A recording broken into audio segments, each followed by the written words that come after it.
Waiting area, Port of Quezon at around 3 a.m. March 19, 2024. We're going to Humalig Island by boat.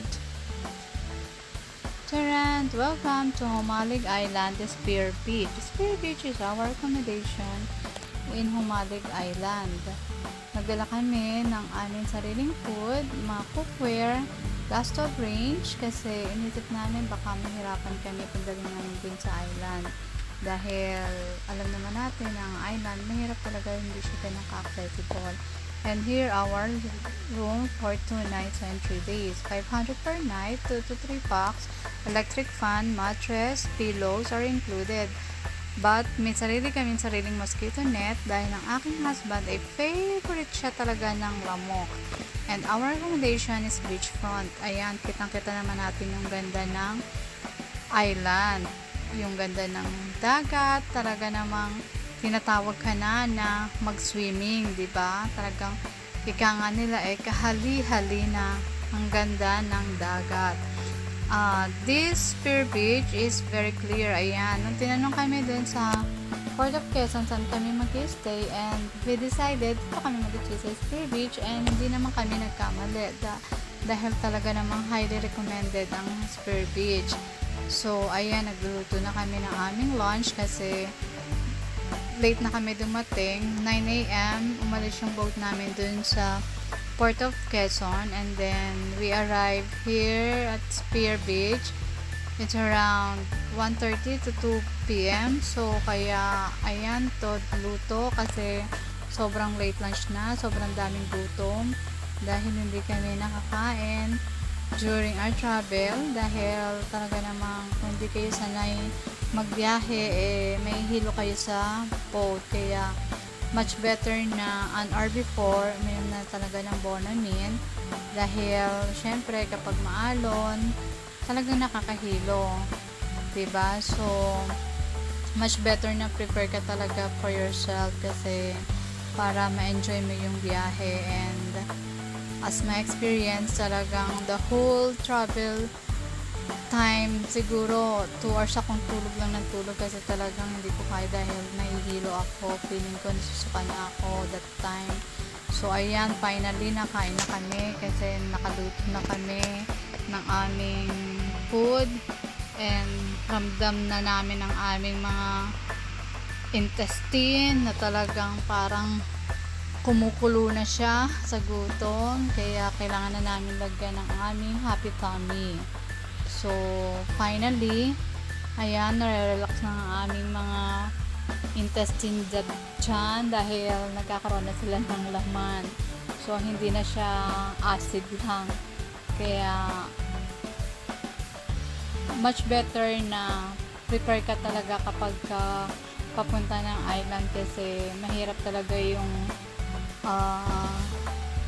buhay or yung market talaga inside the island kasi sobrang layo nila dun sa port. Kaya for us, nakita namin yung buhay nila, kung gaano din naman talaga sila mahirap regarding dun sa mga market nila. So buti na lang nag-decide kami na mag-buy ng aming konting food dun sa Quezon before going to boat. So at least finally minakain kami, or else talagang puro noodles lang ang magiging laman ng aming tiyan.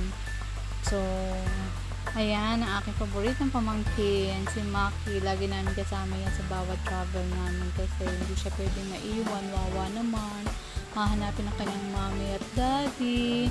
So Maki also enjoy this beach kasi talagang very fine sand, and kaya lang talaga sa sobrang lambot din ng buhangin, talagang bumabaon talaga yung paa mo, ang dami ng footprints. Pero ayan, kitang-kita naman natin na halos solo namin ng beach kasi pumunta kami dyan ng weekday, so kaya talaga wala kami masyadong nakasabay ng mga travelers. Although 2 groups kami dumating dun sa Spear Beach, pero ayan, kita nyo naman sobrang luwag, at paggulong-gulong kayo dyan, wala kang makakabanggang mga ibang travelers. Kaya we're going around at sunset time. kasi nakita namin yung sandbar area, so we decided na pasyalan kung gaano kaganda yung sandbar area dun sa may from a distance but not so far. So ayun, kaya puntahan namin yan kasi total hapon na, hindi na masakit sa balat, and ayan, unti-unting nagdidilim, so we're almost near on the island bar. Ayan ang asawa ko, diba? Tuwang-tuwa. And nakita naman natin guys na talagang wala masyadong tao. Kami lang halos ang parang mag-occupy ng buong island na yan. Baga sa ano ay para kaming lost people in the island kasi talagang walang ibang tao. Super talaga sa sulit yung lakad namin ngayon talaga dahil parang talagang ni-reserve namin or ni-reserve nila para sa aming apat lang, diba? Kaya ang ganda ng sunset, grabe guys. Kung nandyan din kayo, sasabihin nyo, I really love this God's creation. Ayan ang sandbar, diba?